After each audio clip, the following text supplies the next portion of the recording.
შენ თვითონ ირჩევ სხვა ადამიანი როგორ გექცევა შენ. შენგან გამომდინარე გექცევიან სხვა ადამიანები ისე როგორც გექცევიან და სამყარო მართლაც არკეა.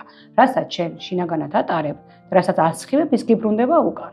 თვითონ აძლევ იმის უფლებას, რომ თქვა, შენი საზღვრები დაარღვიონ და შემდეგ გიკვირს, რომ ვიმე რატო მომექცა ასე, რატო ერევა ან კიდე პირიქით თუ შენ სხვის საზღვრებს არღვევ, აუცილებლად შენსაც დაარღვევ.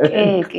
სხვათა შორის სულ ვასწავლი ბავშვებს, რომ არ მოიტყუოთ. იცით რატომ? მე შენც მოგატყუებენ და ამას რომ ეუბნები. ახლა გარეშე ხო არ შეიძლება ცხოვრება. ხო, მაგრამ იცით რა არის?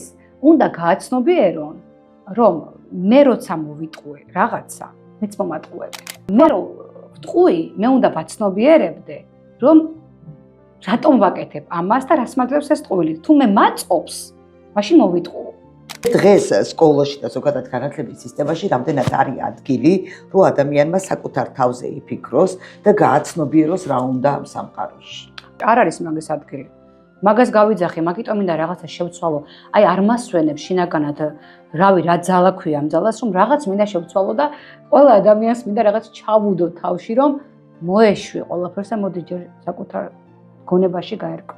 მართლა მთხოვს ამას რაღაცა სულის ზახილივით მაქვს, რომ გავაგებინო ამ ხალხს, ნუ ჩხუბობ, ნუ ყვირი, ნუ ცემ, ნუ სჯი. ჯერ შენ რა გჭირ შეხედე შენს თავს.